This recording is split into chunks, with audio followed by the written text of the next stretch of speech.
Is this thing working? Is this on? Are we live? Merry Christmas. Happy Christmas Eve to everybody out there. Hope everybody's having a fantastic whatever day you're watching this. Trying to sneak out, trying to get away from the family that's absolutely driving you bananas crazy. Well, thanks for stopping by for that too, guys. First of all, I want to send a big thank you to all of the new subscribers out there. I got to tell you, it has been so cool getting to interact with a lot of you guys. And there's folks that I've been able to interact with from all over the planet, really. I mean, it's been, golly, not that long since I've started doing motorcycle content. And already I've had guys from Australia, New Zealand, South Africa, Brazil, Mexico, Canada, Spain, all over Europe. So, dude, absolutely cool. And I got it. It's something that's, I don't know, it's kind of neat. I get a chance to talk to folks and, just kind of hang out with everybody all over the planet, man. It's pretty cool if you ask me. So, thank you guys. I appreciate that, man. Very cool. Lately, obviously, I've been trying to get some ride-along videos together for you guys. Really, what y'all are watching is a little bit of some beta testing on my part, trying to get microphone situation figured out. Best ways to mount the camera. Is it better to have the chin mount, or is it better to have the camera actually on the bike? In some cases, it does make a difference. Like, I can't put the hard mount. I kind of can, but I kind of can't on certain bikes. So the chin mount, but also get that some guys like chin mount because you can kind of see what I'm up to. And other guys like the hard mount, which is more like a video game. So for the bikes that I can, just, some behind the scenes, for bikes that I can do a hard mount, I'm going to be doing that. That's what I prefer to do. For the bikes that I can, I'll be rocking an actual chin mount. Now, to give you an idea, so the chin mount that I have, or I'm not using anymore, that chin mount was a strap-on, and it basically smashed the wind dam on the helmet, which made the microphone, here we go, the guy right here, which made the microphone, it was picking up a lot of wind noise. Now, it's hard to get away from wind noise just in general, but with the wind dam in place, obviously there's a lot less wind coming through, and that's what you're seeing on the latest ride-along with the GSXR 1000. So, but with this other strap-on style mount, it's great if you have like a dirt bike helmet, snowmobile type of thing, but it ain't gonna work with a regular motorcycle helmet. So there's that. By the way, this kit has been really good. This is the Scorpion R320, EXO R320, sized in large, and you can see how that microphone tucks up in there really nicely. I'm not going to do that with the medium because the medium, the shell is quite a bit smaller front to back. And so I'd basically have that microphone in my mouth almost with that setup. So it does make a difference, but this has turned out to be a great helmet for that.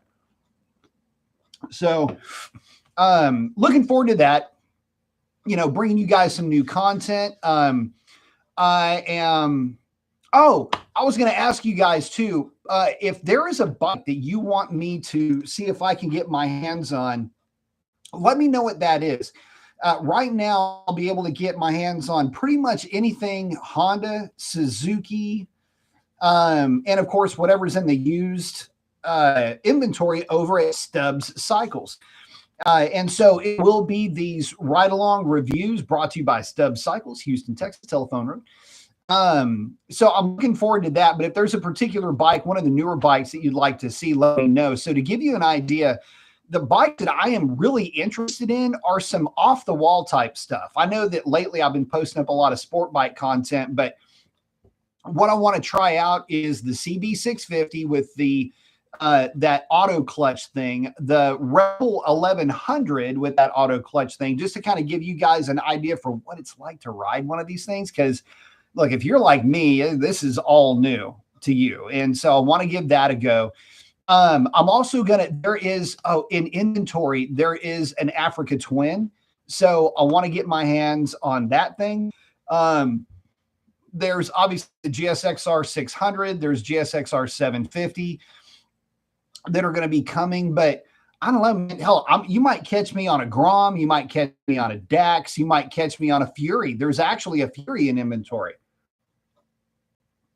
So I want to try to bring you guys some kind of different content, stuff that, bikes you might not normally be going, oh yeah, what about that? Obviously, one of the first ones I'm going to throw a leg over is going to be the GSX-8R.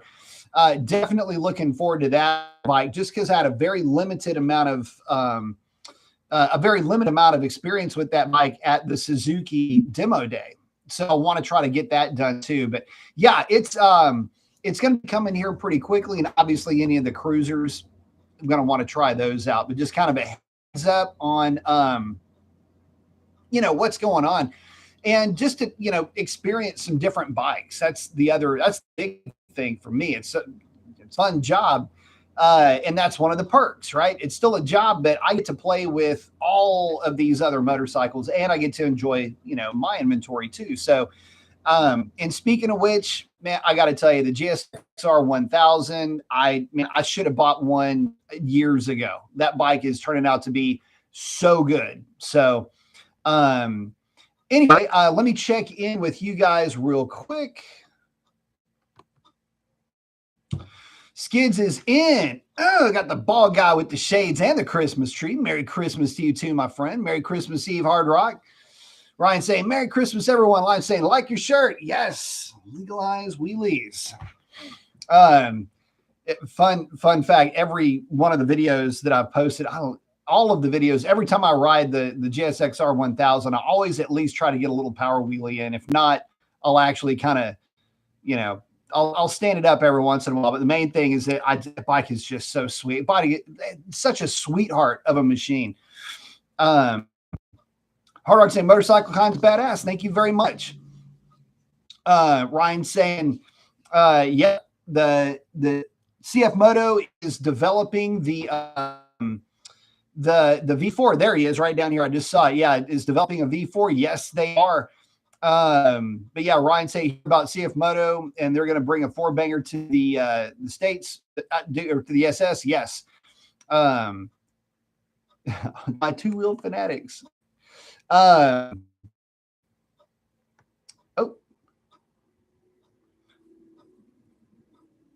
Hard Rock saying, love the ride-alongs, and your community adds to the cool factor. Absolutely. No, it's really cool. I've been able to hang out with guys all over the world now with the motorcycle stuff. So it's really cool. I'm enjoying it a lot. Hard Rock saying mounts work great. They do. Yeah. And I'm waiting my to show up, I think day after tomorrow, and it'll just be mounted on the 320, and that will be the universal rig for doing the ride-alongs and reviews. Skid saying, I think your ride-alongs have been great. Can understand everything you were saying in each one. Probably looking forward to more. Excellent. Thank you. I will say this, the good thing, if you watch the latest video with this, the chin dam and the microphone and all of that, it is way better in the second one, but there still is a little bit of wind noise. I'll put it to you. Part of that is my fault. I can only ask so much of a microphone, and I've got to keep the speed down. So what I've found is a little bit of behind the scenes. Whenever I am running, it doesn't matter what bike it is. If I'm running over, say, 85 or 90 miles an hour, that's when it'll go from you can hear me really clearly to it starts getting bad, and it just gets way worse way quick. So that works out great, because the ride reviews that I do for Stub Cycles, I'm not really going to be banging on the bikes. for every reason under the sun. But the main thing is just so you can get like my initial thoughts on the bike, gonna ride it, get some video of it, see it under, under power, get my take on it, mainly under partial throttle hits, getting onto the highway, just kind of buzzing around that neck of the woods. Unfortunately, I'm not going to be able to get them out and just like, run them on the route or on the route that I found that works really well for the reviews lately. Just it's a little bit further away, but there are some bikes that are in inventory that may get that route. The GSXR 600 is one. The GSX8R is a second one. Anything I can pull out of used inventory is going to probably get the route that that you guys are probably going to start getting used to, where I take you guys over the bridge. It's kind of a scenic route. Get to get the bike on the side of the tire a few times, buzz it through the gears, have a little bit of fun with it. But that seems to be a really good route because I can get the bike on the side of the tire. I can get it highway cruise, get a comfort feel for it. And so, I think that ends up working out really best without having to worry about being stuck in traffic or anything like that. It's a good 15-minute route. And I think I'm going to stick to that and start off at the boat ramp, go over the bridge, hit a couple of twisties, and then get it back and give you my thoughts on it. Let's see.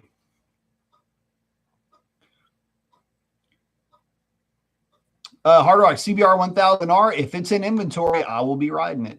And that would be a good one to compare to the GSXR 1000. I can tell you right now, so the CBR 1000 was an interesting bike for me because they don't have any in inventory now. They had a bunch of them in inventory at one point. That bike was weird because the Honda used to fit me beautifully. Like a Honda for me was the first choice. Then it was a toss-up between Suzuki and Kawasaki. But it was always Honda first, second. Really, it was Honda first, second, and third. And then whatever else would have been a fourth because they fit so well. And so this is a fun fact, a little behind the scenes here for you too. When I initially went in to Stubbs, I was looking for the CBR 1000. And I had it in my head that I was walking away with the CBR 1000. To find out, I sat on it and it was real uncomfortable for me. Now, that's just the way it fit me. It doesn't mean that it's going to fit you badly. And listen, we can be the same. This, I say, well, somebody over 6 feet, this bike might be better. Guys, look, man, I know people that are 6 feet tall that if their torso and leg proportions were even, they'd be 7 feet tall. And I know people that are 6 feet tall, and if their proportions were accurate, they'd be 5'5", right? So leg length, torso length, all of that starts to come into play. I don't have super long legs, but I don't have super short legs either. I'm pretty normally sized. But different bikes fit people differently, and it's just weird that a Honda didn't fit me well. That was strange. But here we are. I got a GSXR 1000, and that's there's kind of a story even in that. So I guess this is a live show. We can talk about this. So, believe it or not, guys, when I first started looking for sport bikes, like legit looking for sport bikes, believe it or not, the GSXR 1000 was probably number 5 on my list to actually consider. The only reason for that is the GSXR 1000 is the yardstick for leader class bikes. It's the bike that you always see people roll racing. If somebody's doing a wheelie down the highway, it's on a GSXR 1000. Usually, there's, I don't know. There were other bikes that I was looking at. Aprilia RSV4 was one of them. CBR 1000 was on the list. The R1 was on the list. Obviously, the Speed Triple 1200 was on that list. And all of that, right? But then a buddy of mine goes and buys one. And while he was there, looking at that bike, that's when I sat on the CBR 1000 and went, it wasn't going to fit. Like there was no way I was going to get comfortable on that bike. And so that's when we started talking about the GSXR 1000. I had seen one. I said, man, that red is really pretty. And that's when Hunter said, man, you're not going to believe this. We've got one in the back just hanging out. I said, let's go check it out. And that's my bike. So, you know, I sat on it and it felt, I'm not kidding, guys. The GSXR 1000, it felt like somebody took my butt to kneecap to ankle to foot to shoulder, all this, and said, okay, we need to make a bike for this dude. How are we going to get it set up? Boop. They did it. And oh my God, that bike, I sat on it, gelled with it. I gelled with it immediately.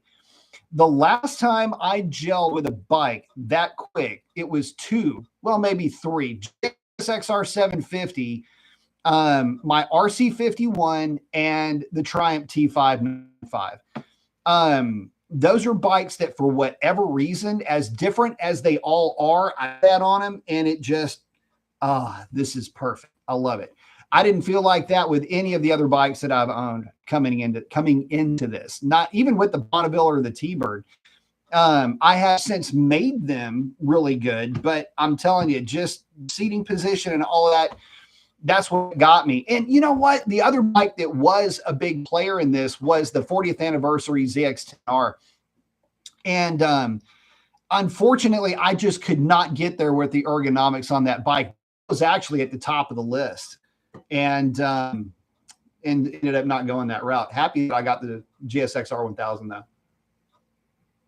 Real happy with that bike. A lot happier with that bike than I thought. And I'm going to do a sit down review of that bike once it hits around 1,000 miles.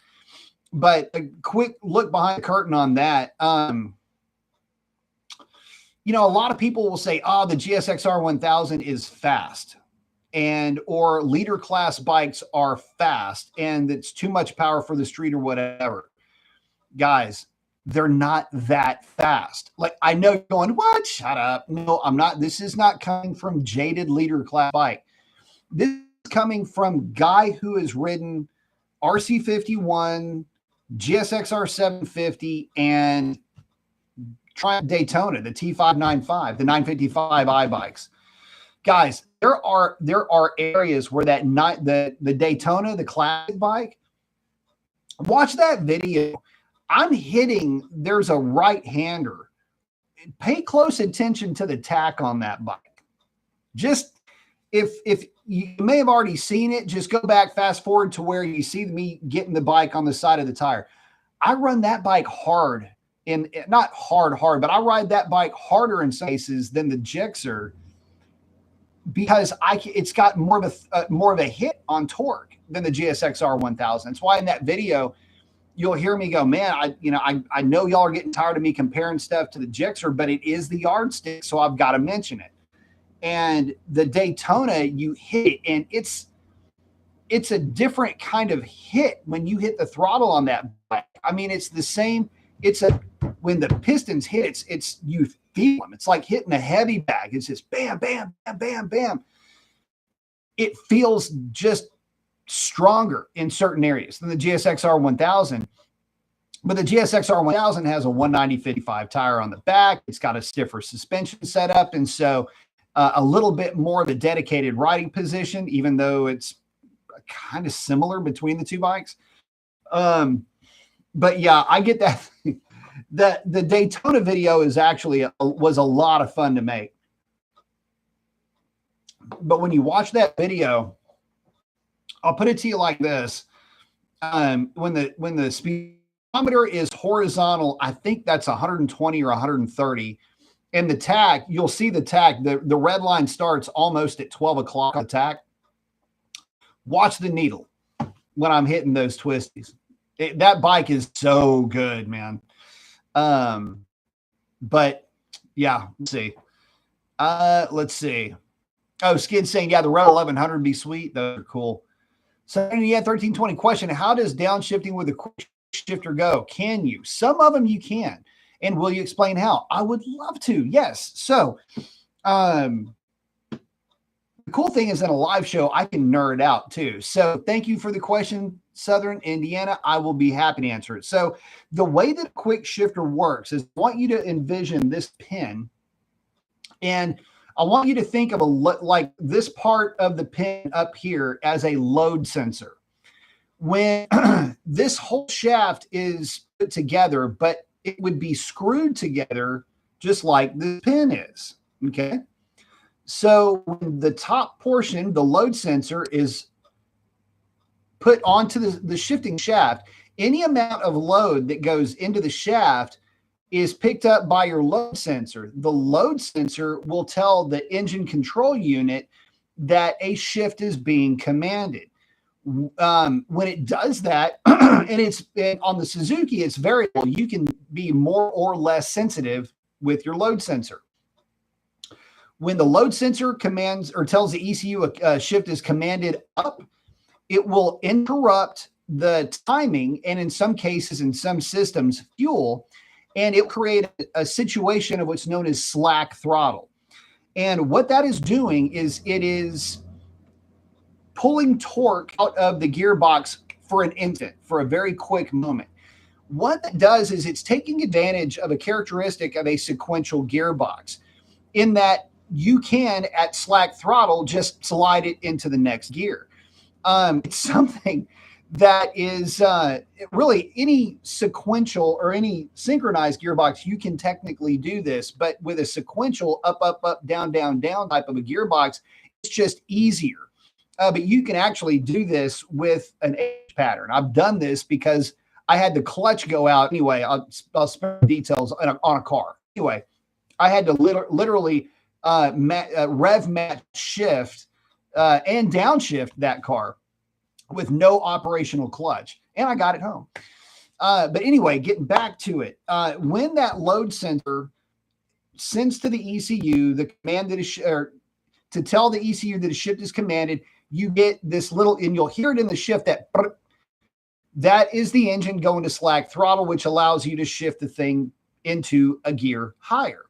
Now, the way that works on downshift is the exact same thing. When you go to chop the throttle, what it will do is, because now we're going in the opposite direction. The load sensor was coming up in one area, now it's coming down on downshift.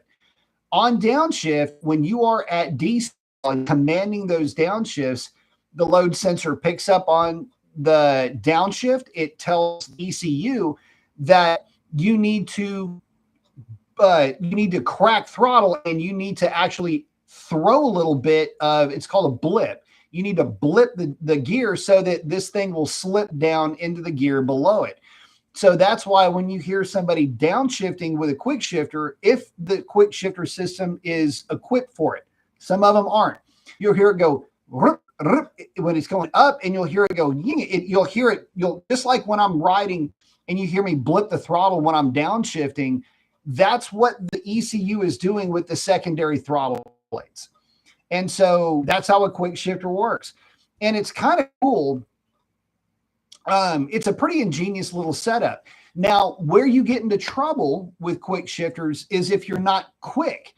So what can happen is, let's say you're upshifting. You're just, remember, the load cell picks up on the load.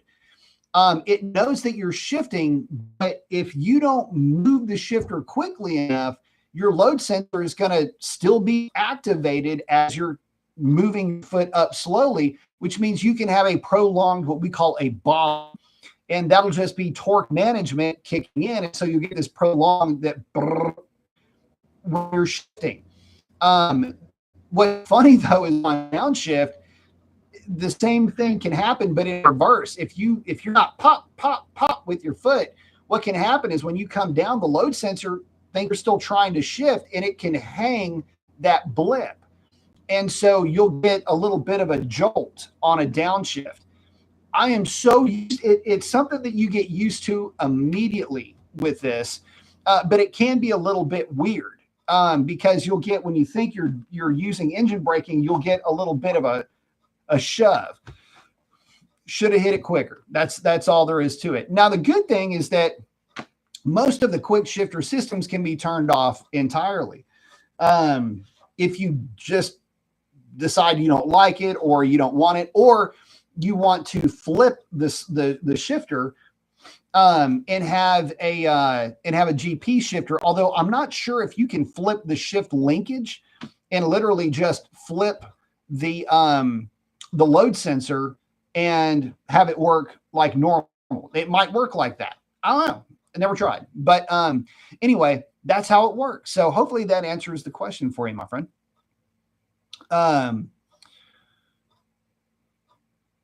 Oh, Ryan saying CF Moto V4 is supposedly going to be in the 750 class. That would be cool. Hard Rock saying maybe Ninja H2R. If I can get my hands on one, I will. A lot of the guys that have those bikes don't trade them in, though. H2R owners love those bikes. X is in. What is up, man? Oh, X is saying the audio and the ride-alongs is surprisingly, to me at least, really good. So I appreciate that. So it should be better. The air dam. So I've got a true chin mount coming for this helmet. The air dam before with that strap on was getting smashed up, and it was allowing air to come in and hit my microphone, which you can see a little fuzzy guy right there.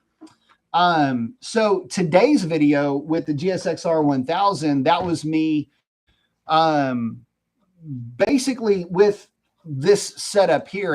I could tell that the audio was significantly better.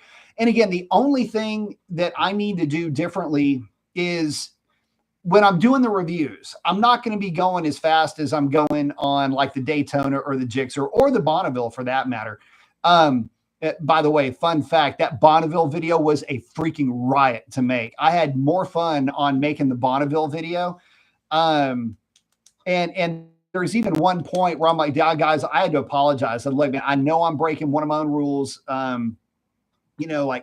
I can't help it. And the funny, just like laughing and like, and stuff like that. But I say I'm breaking one of my rules. It used to annoy me, and now I know why guys do it, because that's what I'm doing. And you're just hearing me enjoying the machine. So you're going to get a lot more of that from me. I'm not going to be holding any of that back anymore. But yeah, the Bonneville was a flipping awesome video to make. And if you haven't seen that one, I hit the same turns on the Bonneville, and you can hear me rev match downshifting, because that bike doesn't have a quick shifter, but the gearbox in that bike is really good. And I'm, just blipping downshifts coming into that right hander, and I am powering out of that right hander, man. I'm trying not to get it above like 6,000 RPM. I mean, it's not going to hurt it to go above 6, but trying to keep it around 6,500 RPM. But I am blasting that thing, and it is a freaking fun bike to ride, man. But yeah, I'm hoping that it gets better. But as long as I keep the mile per hour, honest to goodness, as long as I'm under 85 or 90, it does sound pretty good now. But that's about the best I can do for it. Skid saying I got the tune exhaust done on the Harley. Can't help but keep it on the boil lately, I bet. Yeah, fuel economy goes down pretty quickly. It's a good sounding bike too, man. I appreciate the heads up on that. Skids, yeah, if there is a Softail available, I will take it for a spin. I'm not opposed to, I would love to grab one of the Softail classics. Excuse me, dude, the Bonnie sounds amazing. Got the hot rod vibes. For sure it does. The cool thing about the Bonnie is, man, it not only does it sound good, but that bike runs good. And until it hits the proverbial brick wall that all standard bikes hit at about 110, that bike will absolutely get it to 105. The bike is eerily quick for what it is, getting to about 100 and something miles per hour. It's just that after that, any bike that is a standard style bike is going to have a lot of problems after about 110 miles an hour, just dealing with wind resistance. You can tuck in as much as you want, but the front end of that bike is like a brick, and it's just, that's the way that it is. Let's see. Oh, Hard Rock would be interested to see the differences between the GSXR and the H2R in comparison ride-alongs. Yes. So we tried to get a guy with an H2R to ride with us, or to run with us, I should say. about maybe 4 weeks ago. And it's good. It's best that he didn't. And just because the road, it's, twisty, stuff like that. The H2, the big benefit with the H2 lies in its potential, but man, look, they're all fast, but I'd love to throw a leg over an H2R. That would be sweet. Alex is in. Happy holidays, everyone. Happy holidays to you, my friend. But as far as bikes that I'm really looking forward to, it's the ones that I'm looking forward to the most are the oddballs, frankly. I mean, I get it. Don't get me wrong. I want to sample every sport bike that I can. I want to try out all the more popular bikes, but I feel like, just because I just want to experience something so differently, the CB650, some of the adventure. Oh, one of the bikes that would be pretty cool, the GSX-S GT. That's one. That's the more. It's kind of the more adventure version of the GSX S1000, the Katana, the GSX-F 1000, which was a bike that was before. There's quite a few. Anyway, I'm kind of interested in trying that bike out because it's a honest to goodness sport utility bike. It's built with the K5 GSXR 1000 engine, frame, and swing arm, but the rest of the bike is built around being, an honest to goodness commuter style bike.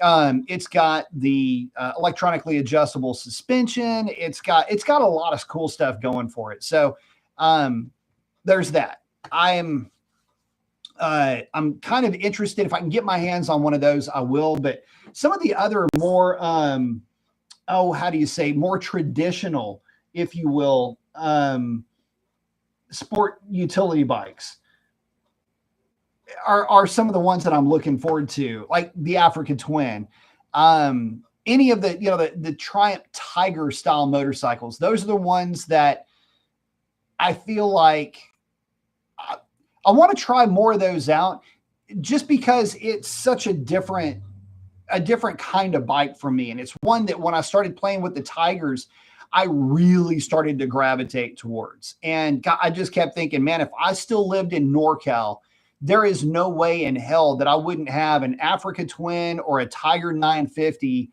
or rather Tiger 900 or Tiger 850 as my commuter bike. And that's something that a lot of folks do up there. You've got your, your commuter bike, you've got your boxes on the back. A lot of sales guys use those motorcycles to go visit clients. You can have all your files, you can have samples or whatever in your boxes. Super easy to park, pull right up to places in the city, where cars just ain't going to work. Right. So anyway, that's what really got the juices flowing for that. They're called sport touring bikes. I would call it a sport utility bike. Those are the ones that I'm really getting excited for. And with the Tiger 880 or 800, Tiger 800 coming, that's one that I'm extremely excited about. So we'll see what that ends up coming up. Let's see.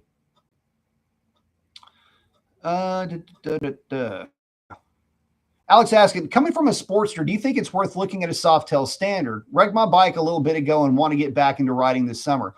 So I'll tell you this. I had a Sportster 1200 for a while when I was younger, and I loved it. I don't know that I could give a bike better accolades. And I would still love to do a Sportster 1200 cafe build, just so you know. If somebody found one on the side of the road and it showed up at the shop, I would absolutely embrace that bike. That being said, the Softail Standard is damn good. Just don't get that stupid snorkel thing on the side of it. Every time I sit on one of those bikes, I catch a shin full of that thing. But that being said, I like the ergonomics on the Softail Standard. And I mean the standard bike with forward controls, though, because that bike, to me, the way the seating position is, I like that bike with the more forward controls. I tried it with the mid mounts, and I was about as uncomfortable as you could possibly get on a motorcycle on that bike with mid mounts. And the only one that was even worse than that was the bobber with the standard mount. And oddly enough, the Rocket 3 with the mid mount controls. I didn't like that one either. But put forward or more, not these things, you know, you're not starfishing on this thing, but the more forward controls from the factory are really good on that bike. So I guess if you're not in the market for like a Sportster 1200, and or you just can't find a good one because they don't make them anymore. If you can't find a good used one around you, the Softail Standard, I would say if you're into Harley Davidson, that would be the bike that I would buy. And like I say, I came fairly close to buying one at one point. So hopefully that's just my take on it. That and the Softail Standard fits very nicely, by the way. Skid saying, I know you'll be bringing us a Tiger 800 Sport when they come out. Oh yeah. Yeah, I've already got, my name is already all over that bike. I'll even take it a step further. Of the new bikes that are coming out, the Tiger 800 is one of the bikes that I'm the most excited about. And if I were to add anything to the fleet, even if it were a temporary deal, like well, let me start over. If there was a way to lease a bike for a long time, it would be a Tiger 800 for me. I just because I had such a great experience with the 660, the 900, the 850. I'm such a big fan of the Tiger platform, but the 660 it's just a fun freaking bike to ride. That 800 is going to be bananas awesome. I mean, it is. It's the same power output as the CP3 from Yamaha, but in a lighter bike. I mean, it's going to be a badass commuter daily, bike that you can, if you only have one motorcycle, you can still get out and have a good time with that bike and the twisties too. So, let's see. Oh, hard right. The H2R is 210 horsepower. Yeah. So here's the funny thing, though. Motorcycle horsepower, I'll put it to you like this. The GSXR 1000 is around 200 horsepower. The H2R is at 210. The Aprilia is at 217. That's the RSV4, the factory edition. Here's the weird thing. No matter what they put to the rear tire, it's weird that the Suzuki always holds its own against these other bikes. So, but yeah, they're all making a ton of horsepower. In fact, all of the leader class bikes, the honest to goodness leader class bikes, are somewhere between an honest 180 and 190 horsepower. And they are that good and they are that powerful. So yeah, they're great bikes and they're supercharged, which makes them cool. It's a different flavor, and I kind of like that. H2R is $60,000. Yeah, well, the H2 in general is what I'm thinking of. Oh man, what the hell just went up my face? Skid saying Alex should check out a Softail and an Indian Chief. So the Indian Chief's really good. There is one in inventory right now that I do want to get a hold of that thing. It's got the bigger engine in it too. And please check out Indians also. Don't forget, Indian's a hell of a good bike right now. Plus, they don't have the political thing attached to them too. Skid saying, and I ride a Softail, but don't sleep on Indian. Which bike you like best is just go for it. Yeah. Like I said, I'm a bit of a bigger guy. The mid controls feel like you're in a fetal position. I know that's, dude, if you're a bigger dude, I didn't like it because this is what I didn't like. So for me, if I'm sitting here, right, in this chair, this is mid mount, but then I've got bars that are up here. And so I'm at a weird, like my ankle is in a weird spot. But if I'm more forward, my feet a little bit, again, not like I'm giving birth or anything, but just a little bit more forward, it's the same seating position like as if you're sitting in a car, driving a car. That little bit more forward makes it so much more comfortable. The T-Bird's like that. And the T-Bird, God, T-Bird is so good to ride too. You know what sucks? This is what sucks the hardest. There's not to get off topic. Well, we haven't really got a topic, do we? Anyway, what sucks about the T-Bird is that they don't make it anymore. That as far as a cruiser, like a bar hopper type, you know, the way that I would envision, a Sportster or a Softail Classic to be, a day trip style bike. That is a hell of a machine for that. And the T-Bird, there's guys that kit those things out like overland, like touring bikes. Like they got the big screens, they got the foot, the whole, all of that stuff. So, And by the way, when it comes to power, don't worry about it. They're all powerful today. So don't worry. Just what I will offer to you though, is I am not a Rev Max Sportster S or Nightster guy. And it's not because I don't like the engine. It's just, I don't really like the execution on those bikes from a comfort point of view. They're not good. I'm not a big fan of those bikes. Just from an ergonomics point of view, stick with the more classic style bikes and you'll be in good shape. And they're all plenty powerful. My T-Bird is, the way that it sits now is like around 90 horsepower and about 112 pound-feet of torque at the flywheel. And that, for the weight of that bike, it runs just fine. And the more modern bikes are making more power than that. So you'll be just fine. Skids, yeah, you're exactly right. You can have Ford controls put on any Softail or Chief. Either company would be more than happy to fix you up, and they do a great job at it. Swap to Ford controls on the Sportster. Yes, sir. And Ryan, yeah, that's the main thing, is just you got to test fit them. And when you find one that you like, just find the fit that you like. And then from there, you can mix and match and get the foot controls that you like. Again, the Ford thing for me is a big deal because it just makes sense.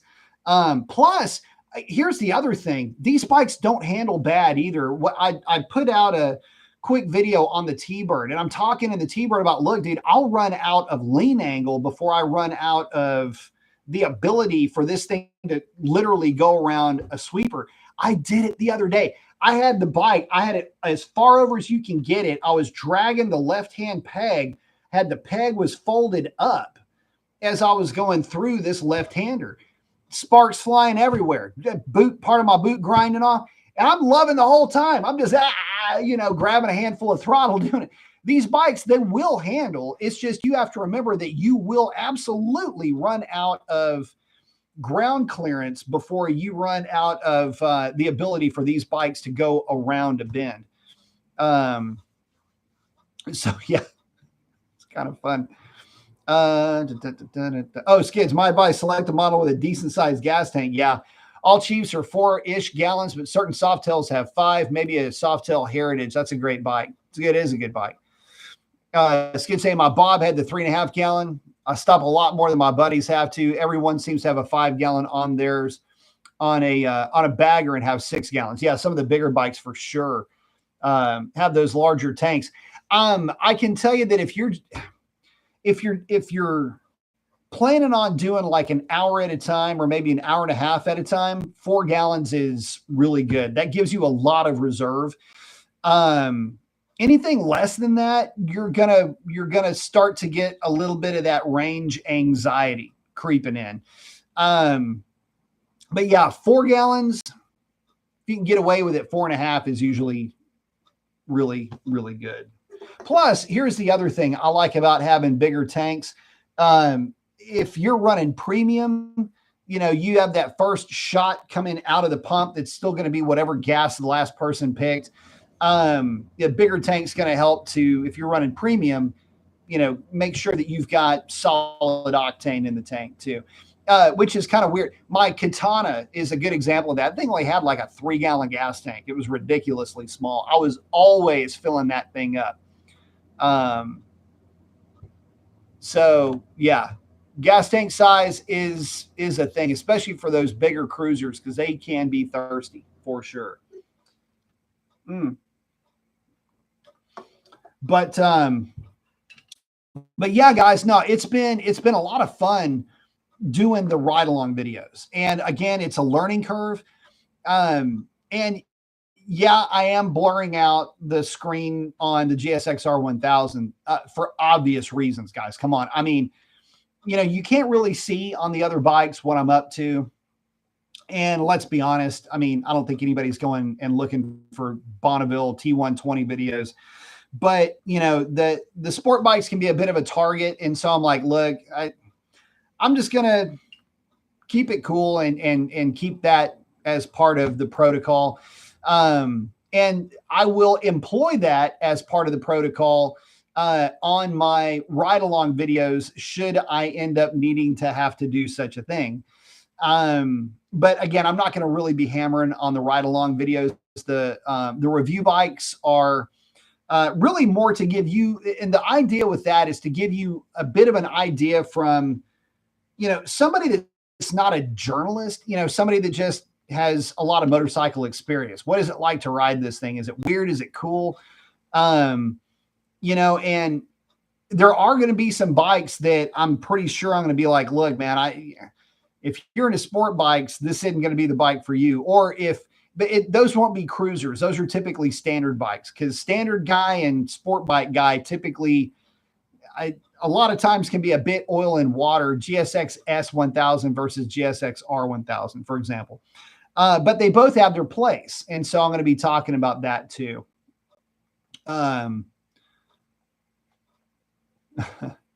Alexander, the Sportster 48 has a 2.1 size tank.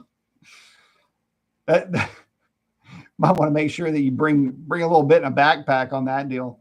Hard Rock saying I darkened my scat videos because of the speedometer. Yep. Alex, how fast were you going? Me? Yes. So fun fact. So when I accidentally led the police on a high speed chase on the Z1, what's funny, they couldn't get me on speed because they couldn't catch me to pace me, and they never got me with a radar or a laser.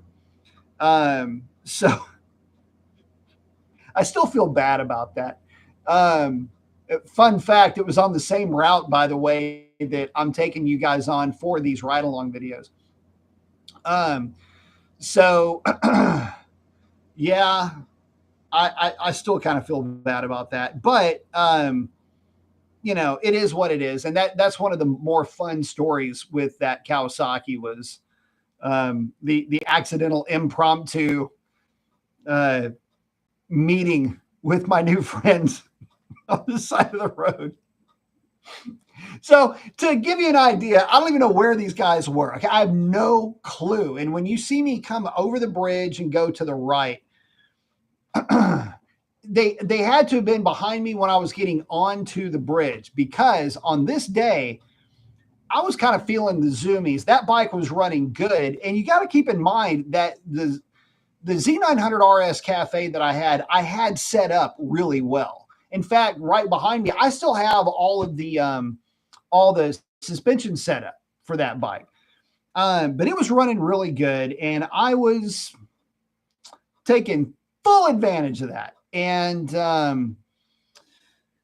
yeah, I was definitely, I will admit, to have taken some liberties with the laws of traffic. But anyway, yeah, when I made that route, and there was a slight variation of that route, instead of going up over the overpass, I went through and kept going straight. Well, again, I don't know where they were, but I guess they thought that I was giving them the slip because I took off and then I came back around and got on the highway and I'm just like putting along.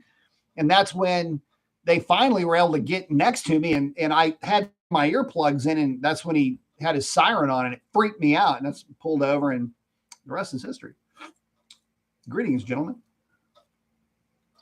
A couple of really cool guys though. But yeah. So how fast were you going? I don't know, buddy. I'm just riding a motorcycle. Well, we couldn't get you on speed. And I said, man, I didn't even know y'all were back there. It's just like, dude, I know it. Funny thing is, if I'd have stayed in it, if I'd have just kept on it, I'd have never known. I mean, I'd have probably had, helicopters flying over me and I wouldn't have known it. I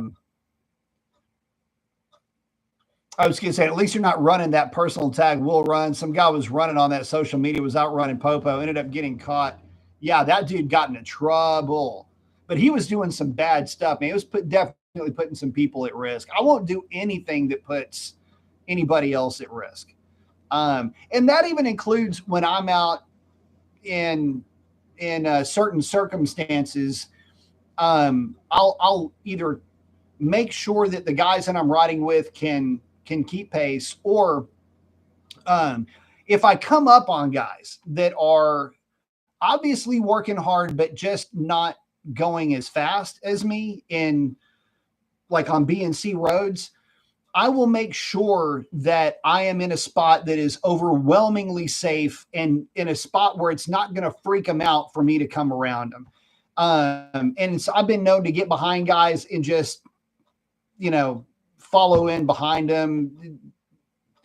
Don't want to scare them. Don't want to freak them out. I would hate to be the guy that is just going out for, just a blast through some B and C roads, come up on some dude that's just trying to have a good time and scare the guy and create a situation for him, even if he doesn't wreck, make him think, something bad or, make somebody feel bad. I don't want to be that dude. I'm all about having fun on a bike. So I'll typically, I'll slow down. I'll make sure that, I'm getting to a spot where I've got some good long sweepers ahead of me. And then I'll check out and, on him. I mean, I'm getting around the dude, don't get me wrong, but I'm not going to freak somebody out. I'm not going to pass somebody, on a bend or something like that. It's just, they don't know that they're in a race. So I'll just usually leave it at that. I don't know if y'all heard that. By the way, we had rain like crazy today. We even had like tornado warnings and stuff like that. In fact, the homestead is now, it might have power back by now, but we did not have power for a while. Skid saying, best of luck, go ride some bikes. Hard saying, too fast for the cops. I love it. That was so funny too. I didn't mean to do it. I'm just out riding a motorcycle and I think I can make cars go fast. Dude, cars are easy. Alex saying, thank you, Skids. I'll look at some Chiefs. They're nice bikes and they fit well and they're powerful too. Skids saying, absolutely love the Sport Chief. That's a bike I came so close to buying a couple of times. Test ridden them, fantastic bikes. Alex saying, it had a girl show off on her bike. She ended up falling off. She wasn't paying attention. Luckily, she was okay. That's good. Skids saying, thank you, B, for the live show. Merry Christmas, y'all. Merry Christmas, Skids.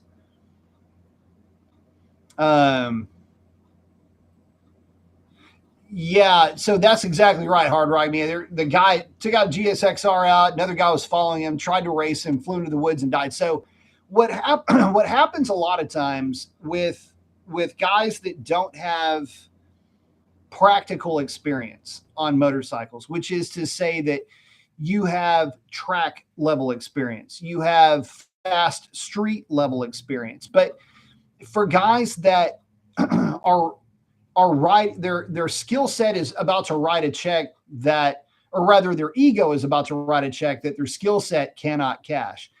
You will hear this a lot in boxing gyms as well. But it's very true. I mean, don't let your ego get the best of you. But what happens is guys will get in over their head, and instead of looking where they need to be going, they start freaking out about what's right in front of them. It's called target fixation. But it happens to happen a lot with guys that they don't have they don't have enough experience on the side of the tire to understand what the limitations can be. And so you stay in the throttle a little bit too long. You don't initiate your turns. You're not practicing good form. Next thing you know, you're in a bad way. And so my advice, I mean, if I were to give advice to any rider that's coming into motorcycling in general, and you're finding yourself, like, let's say you're at a like about a 1 or a 2 year, you're a 1 or a 2 year rider. So you're skilled enough to make the thing move around and do stuff. And you can kind of get the thing on the side of the tire, but you've got tire trust issues, and you're really more in, you're feeling the acceleration, but you're not going out hitting twisties and stuff like that.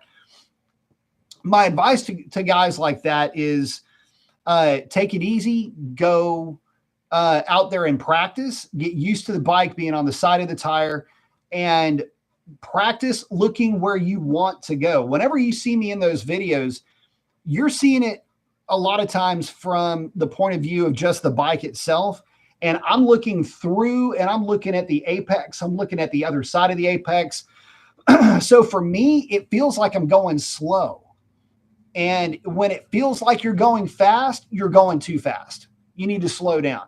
When it feels like you're going slow, usually it means you're doing everything right, and you just need to keep up with what you're doing. But if it ever feels like you're going fast, that's when you really need to slowly roll off the throttle, slow her down a little bit, let your skill set catch up with your enthusiasm.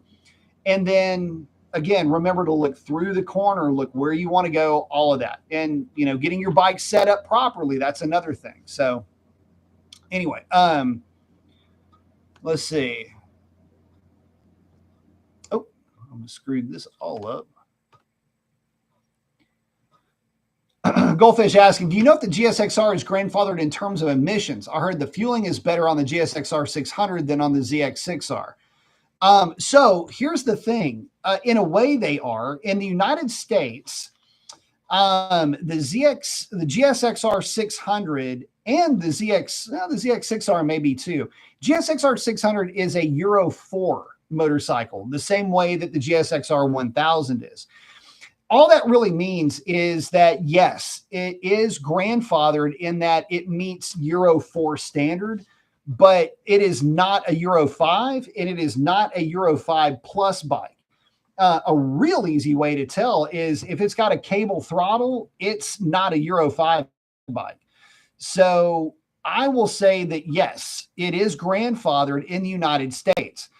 And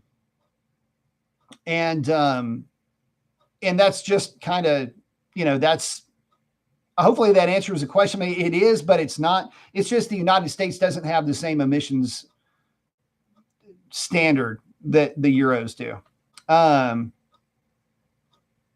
was saying, never drive in inclement weather if you can help it. Had a couple of close calls on slippery roads. I'll tell you what, there's a lot coming from Northern California. There's a lot of guys that ride all weather. Their motorcycles are, in many cases, their daily transportation.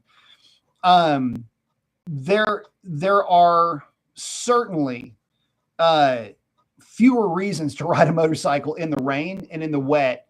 I am not one of the guys that you would ever catch riding a bike in the rain if I can get around it. I've been caught in the rain a few times, more than a few times, actually. And you know what? I never felt out of sorts. I've got a dirt background. And so, if a bike is moving around on me, it doesn't bother me too much. but that a lot of that is because, again, I've got a dirt background. Another fun fact: if you watch the okay, so if you watch the Daytona video, there's a part of the video where I'm going, yeah, the bike doesn't have a slipper clutch, and that means, if under hard downshifts, you can get the bike to step out, which makes it kind of fun. What I'm saying in that video, if you've never ridden a bike, if you've only ridden motorcycles that are modern that have these the slipper clutch, if you've never ridden a bike that doesn't have a slipper clutch, it can be a little bit weird if you're downshifting hard coming into a corner and you're not letting the clutch out deliberetely. The engine braking will act as though you're hitting the rear brake, and it'll step out. So when I was like, it's kind of hard to show on a ride along video. And then I got the bike parked on that right hander, and I'm rolling into the throttle. I'm looking through the corner, and you can see as I'm hitting the apex, the bike comes up more. I'm rolling more into the throttle. and I get the bike upright, and there's an immediate left hander. And you hear me just wham, wham, grabbing two downshifts. And I've just let the clutch go, and the bike, you can't see it because I've got a chin mount, but the bike is stepping out to the right, and I'm off the bike, but my head's not snapped over. I'm kind of looking, and I'm laughing because I'm setting it up with the back end of the bike fanning out, and I'm going, it's just, you can't see it, but I'm damn it, I'm having fun, and I want y'all to have fun with me. And it's like, shit. But anyway, that's what I was doing with it. And so, yeah, the tail end of the bike is actually coming out a little bit as I'm trail braking it into that left-hander. I don't know. You can't really see it. And I don't ride that bike like that, but it's fun to ride it like that every once in a while. Let's see.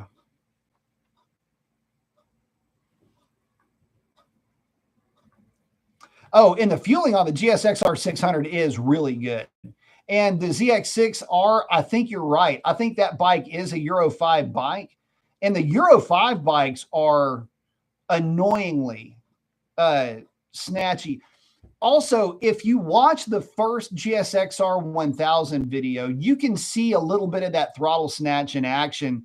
The first one, I'm taking a right-hander, and I'm in that part of it. I've got the bike leaned over. I'm kind of off the bike, but I'm looking over my left shoulder because I thought the car that. Anyway, for some reason, I was just checking over. I think I thought there was a car there or something, or maybe I was looking through the U-turn that's next to me. Anyway, as I'm rolling onto the throttle, you can see the bike. It's a little bit snatchy. It does it also on that right-hander. A little bit in one of the right-handers that I'm in. Let's see. Oh, Sovereign Zen saying, hey, folks, Merry Christmas. Merry Christmas. Just got done opening a bunch of gifts. Very cool.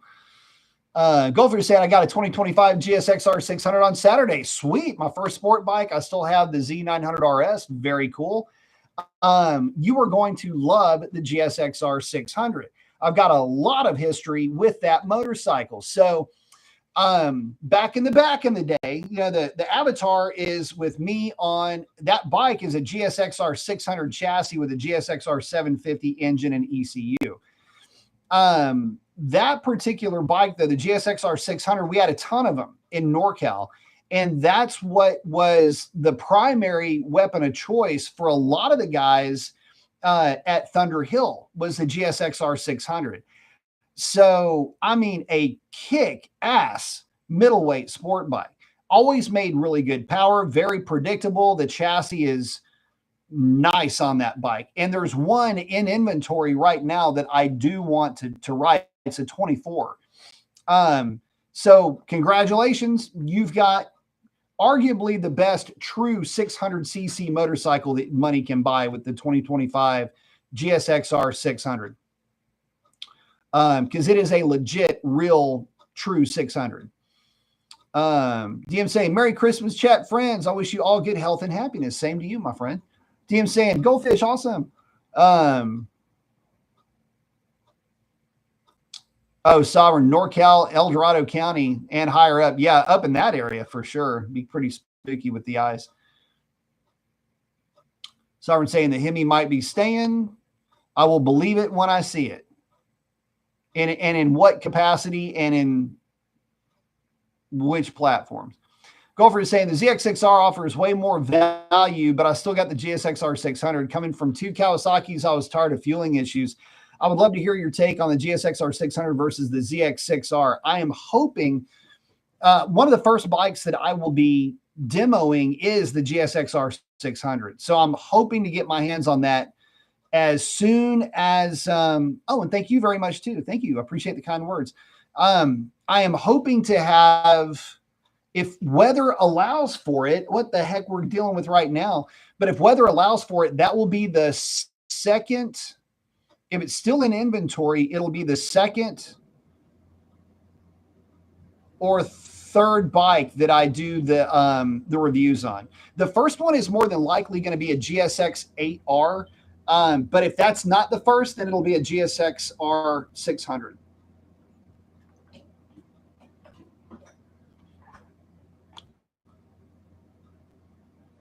But, well, guys, with that, I'm going to go ahead and wrap it up. We're coming in just the other side of an hour. Golfer said, if you come to LA, get in touch. I for sure will if I do.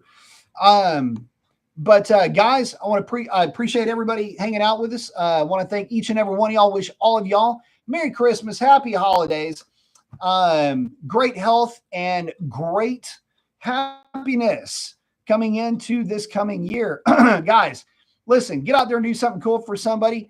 Chances are they need it way more than you know. And with that, guys, I'm going to wrap it up. Y'all have a great one. Thanks for hanging out. And we hope to see you on the next one. Take care.